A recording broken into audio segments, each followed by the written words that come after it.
Welcome back to जागो लाहौर। जनाब, अब कुछ बच्चों के हवाले से बात कर लेते हैं। कुछ ऐसे कहना तो नहीं चाहिए कि कुछ बच्चे बहुत ज़्यादा इंटेलिजेंट होते हैं, कुछ बच्चे बहुत ज़्यादा नालायक होते हैं, वरना हमारे यहाँ पर ना डिफ्रेंशिएट किया जाता है। इवन दो कि स्कूल्स के अंदर भी, क्लासेस के अंदर भी ये डिफ्रेंशिएट किया जाता है कि तुम तो नालायक हो, तुम्हारे तो नंबर्स बहुत ज़्यादा कम आए हैं, तुम तो इंटेलिजेंट हो ही नहीं, तुम देखो वो तुम्हारा जो दूसरा दोस्त है वो कितना इंटेलिजेंट है।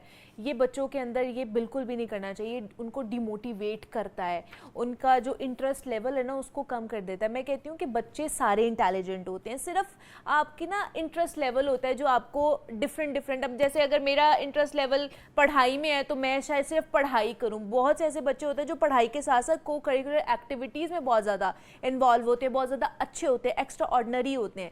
तो हम बच्चों को ये नहीं कह सकते हैं। सबसे पहले तो ये कहना बंद करें घरों में भी और जो टीचर्स और क्लासेस के अंदर भी। दूसरा, अब उन बच्चों के ऊपर ही बात कर लेते हैं जो कि जिनका थोड़ा सा इंटरेस्ट लेवल पढ़ाई में कम होता है।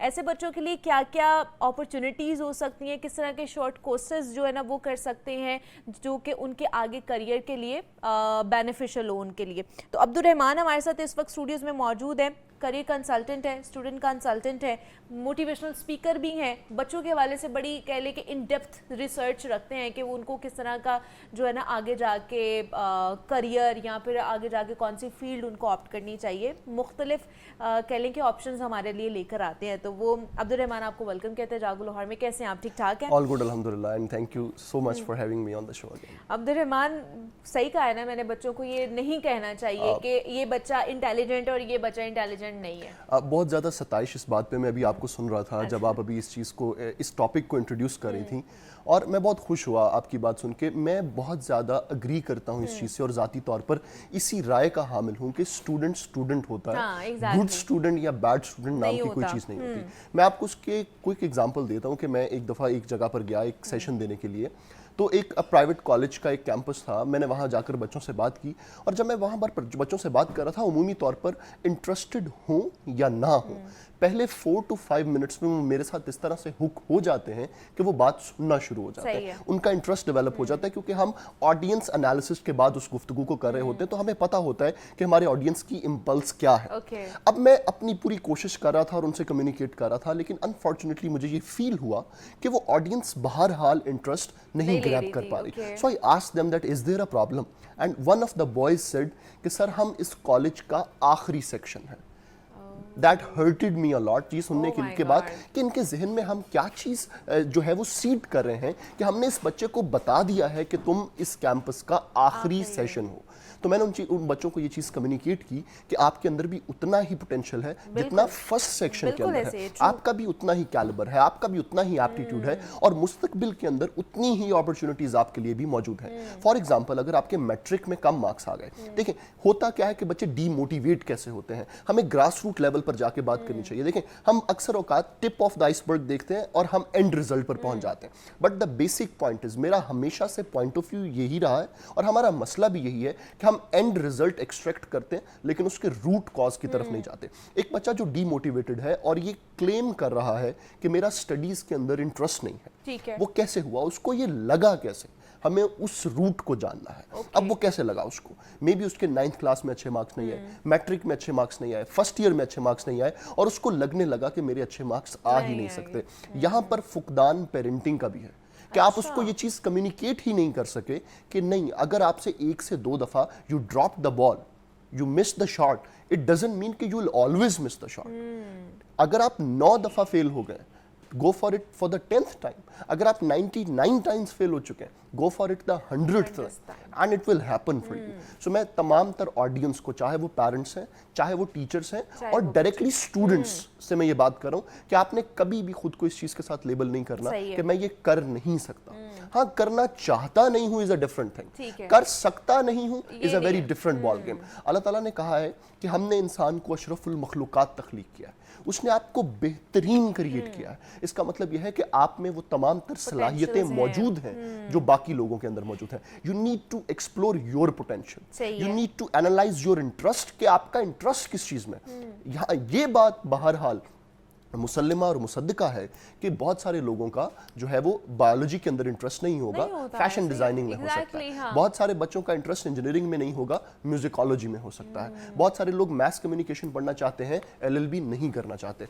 आप इंटरेस्ट को गेज कर सकते हैं, लेकिन ये नहीं कह सकते कि मैं कर नहीं सकता। ना करना जो है ये बेसिकली गलत चीज है। हाँ, डिफरेंट जो है वो ऑप्शंस को आप एक्सप्लोर कर सकते हैं, अपने इंटरेस्ट वाइज आप चीजों को देख सकते हैं। अब्दुर्रहमान, ऐसा भी एक सिनेरियो होता है ना कि आप बच्चे को बार बार कॉन्टिन्यूसली ये बोलते हो कि तुम तो कर ही नहीं सकते। खास तौर पर जैसे मेडिकल अगर आपने करना है, डॉक्टर बनना है, तो आप बच्चे को कहोगे, अगर बच्चे के पहले 5 स्टैंडर्ड में, 6 स्टैंडर्ड में, 8 स्टैंडर्ड में अगर उसके अच्छे मार्क्स नहीं आ रहे, तो आप तभी से उसको इनकलकेट करना शुरू कर देते हो कि तुम नहीं बन सकते डॉक्टर क्योंकि तुम अच्छे नहीं हो पढ़ाई के अंदर। डॉक्टर सिर्फ वही बन सकता है जो कि बुकवर्म होगा, जो कि सिर्फ पढ़ाई ही करेगा, कुछ और जो कर रहा होगा वो डॉक्टर नहीं बन सकता। एक स्टूडेंट थी जिसने इंटरमीडिएट के अंदर लाहौर बोर्ड के अंदर फर्स्ट पोजीशन ली and she wasn't able to clear her MDCAT. On another hand एक एवरेज स्टूडेंट जिसके 83-84% मार्क्स थे secured first position in MDCAT and got admission into King Edward. इसका मतलब ये है कि अपॉर्चुनिटी हर वक्त मौजूद है। एक मदर आई अपनी बेटी को लेकर के मेरे पास और कहने लगी कि सर इसके मार्क्स को इतने ठीक नहीं है, अब ये डॉक्टर नहीं बनेगी तो कोई और ऑप्शंस बता देंगे आप? तो मेरा पहला सवाल ये था कि इसके कितने कम मार्क्स हैं। हर स्कोर वाज 91%। मैंने उसकी वालिदा को ये बताया कि आप ये गुनाह कर रही हैं, आप ये क्राइम कर रही हैं। 91% पे आप अपने बच्ची को ये बता रही हैं कि इसके कम मार्क्स हैं, उसको आप किस प्रेशर के अंदर लेकर के आ रही हैं। और यही वो चीजें हैं जो बच्चों को शॉर्ट एस्केप की तरफ लेकर जाती हैं। वो फेस नहीं कर पाते उन रियलिटीज को। You need to be the support. आपको उस बच्चे का पार्टनर बनना है, आपको उस बच्चे का दोस्त बनना है, आपको उस बच्चे का सपोर्ट बनना है। You need to be the first point of contact जिसके पास हुआ है, जिससे वो शर्म फील ना करे। उसके कम मार्क्स हैं, वो अपने पेरेंट्स को ब्लंटली बता सके कि मेरे कम मार्क्स हैं। सिट डाउन, एनालाइज गलती कहां पर हुई and then eliminate the cause rather than don't be a dictator. आप जब अपनी जगह छोड़ते हैं तब कोई दूसरा आकर उसको फिल करता है और फिर हमें लोग ये क्लेम करते हुए नजर आते हैं कि जी हमारे साथ सानहा हो गया, हमें तो पता नहीं चला।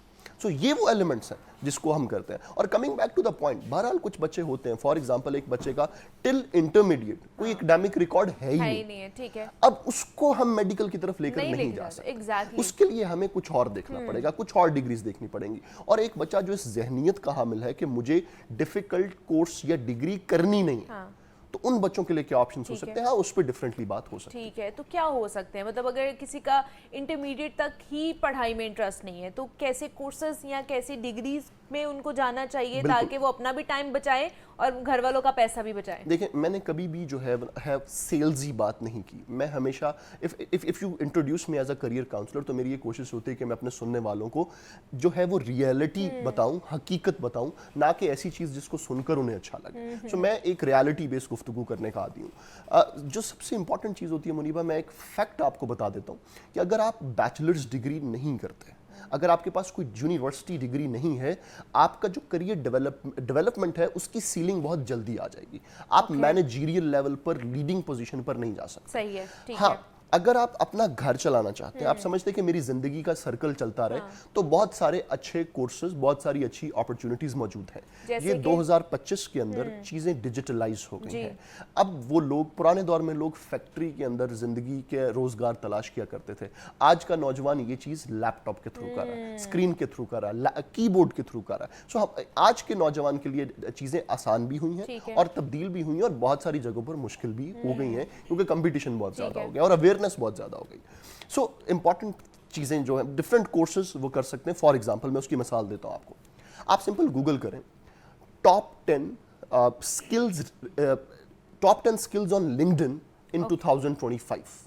आपको 10 स्किल्स मिलेंगी लिंक्डइन पर जो सबसे ज्यादा इन डिमांड है। अच्छा। टॉप 10 स्किल्स ऑन अपवर्क और top 10 skills on Fiverr, top 10 skills on freelancer.com। आपके पास एक एनालिसिस आ जाएगा कि कौन सी ऐसी डोमेन्स हैं, कौन सी ऐसी फील्ड्स हैं जो इन डिमांड है। और आपने देखना है 2025 टू 2030 तक कौन सी चीजें इन डिमांड ज्यादा आ रही हैं, जिसमें आर्टिफिशियल इंटेलिजेंस जो है वो सरफहरिस्त होगी।